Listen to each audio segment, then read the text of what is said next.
This presentation is on adverse childhood experiences by Ryan, Michelle, Malia, Madison, and Ethan.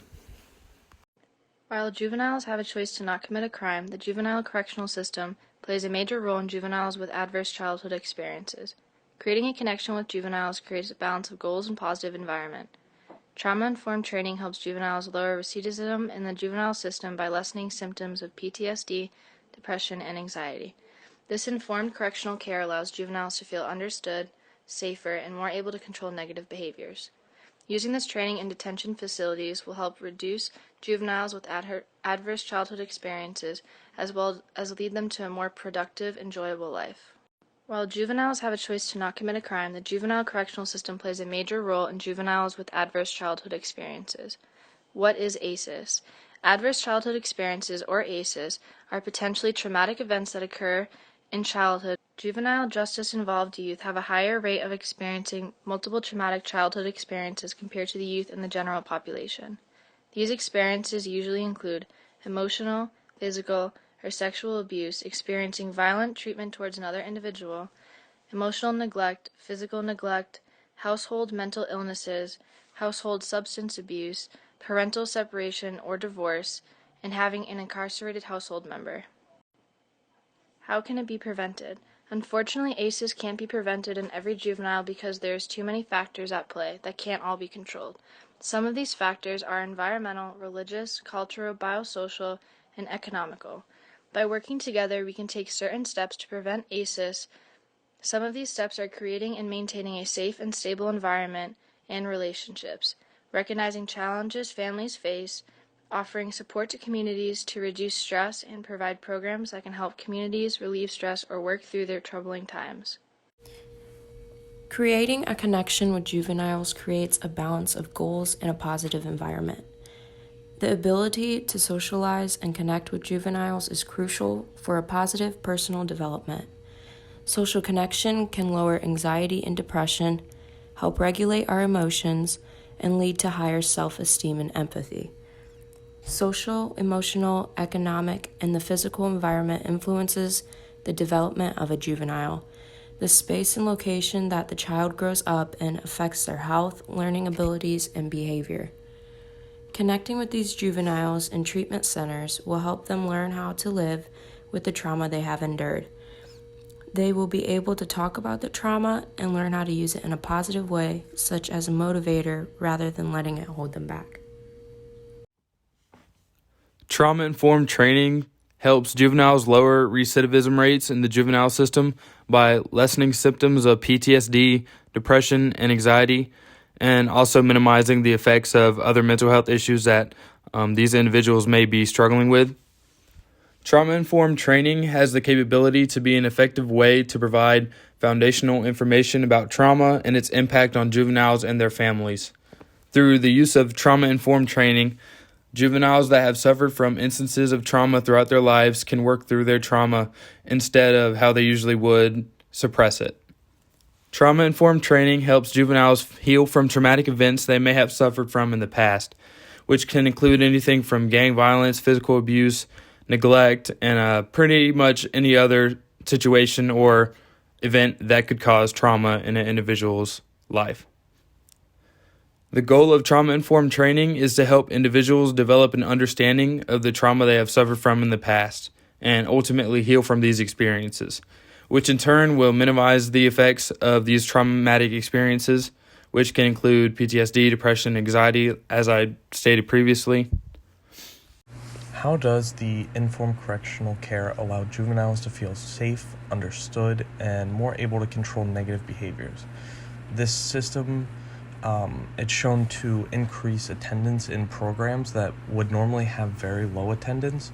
So counseling efforts, things like that, where people in a normal prison system are less likely to attend, but it's shown that in the correctional care system, they're much more likely to attend. It also ends up giving juveniles more peace of mind during the night, so they're getting more hours of sleep at night, which makes them more healthy physically and emotionally.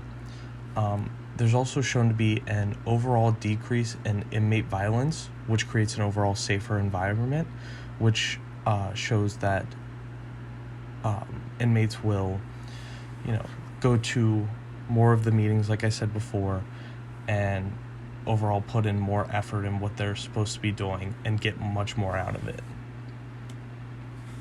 How do other countries handle ACEs? I looked at Norway specifically because they're one of the leaders in heavy rehabilitation systems. This means juveniles are taught to overcome the things that they face after release and better handle it. It applies to ACEs heavily because it gives them the necessary tools to help them with things they may be experiencing, and it's shown to have decreased the recidivism rates significantly.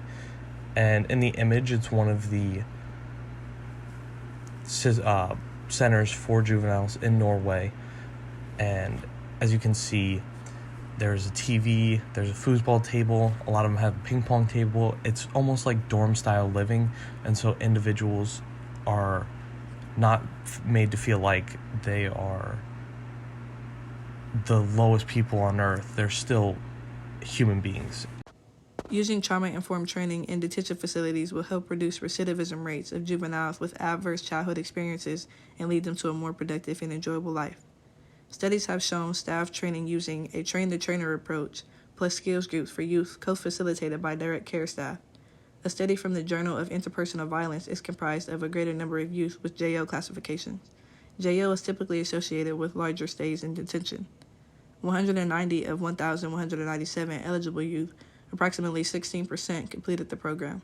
16% is a significant difference from the juveniles that stay less than 24 hours. This study also shows significant reduction in violent incidences. Another study showed the impact of teachers' training report. This chart shows the impact of pre-service training versus in-service training.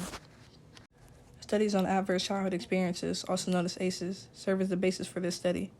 There are 3 basic types of trauma that can cause physical and emotional harm to children. These are domestic problems, abuse, and neglect. Depending on the level of stress experienced by the mother, trauma can potentially begin in or prenatal period of pregnancy and continue as the child experiences unpleasant childhood events. It can also alter neurodevelopment and affect social and emotional cognition. These factors often lead to the adoption of risky health practices, illnesses, disability, and ultimately premature death. Still, the evidence for this efficacy as an intervention is limited. They conducted a meta-analysis evaluating the effectiveness of trauma-informed practices using data from research. This chart shows the effectiveness of trauma-informed training, and as youth skills acquisitions have rise, trauma, child behavior, mental health, and substance abuse no longer have the same effect. So some ways that these treatments and training can be integrated into the correctional system would be the government allocating more funds towards the training, which pretty much provides the financial resources for this training to become available in a wider range of correctional facilities. And correctional facilities could also reserve spaces within their facilities that could incorporate this training, such as group therapy rooms, individual therapy rooms, and activity rooms. Possible treatment options include family group therapy, removal from at-risk household, providing individuals with a positive role model, and helping individuals to give them more positive experiences within and outside their home. While juveniles have a choice to not commit a crime, the juvenile correctional system plays a major role in juveniles with adverse childhood experiences. Creating a connection with juveniles creates a balance of goals and positive environment. Trauma-informed training helps juveniles lower recidivism in the juvenile system by lessening symptoms of PTSD, depression, and anxiety. This informed correctional care allows juveniles to feel understood, safer, and more able to control negative behaviors. Using this training in detention facilities will help reduce juveniles with adverse childhood experiences as well as lead them to a more productive, enjoyable life. And these are the references that were used in the creation of this slideshow.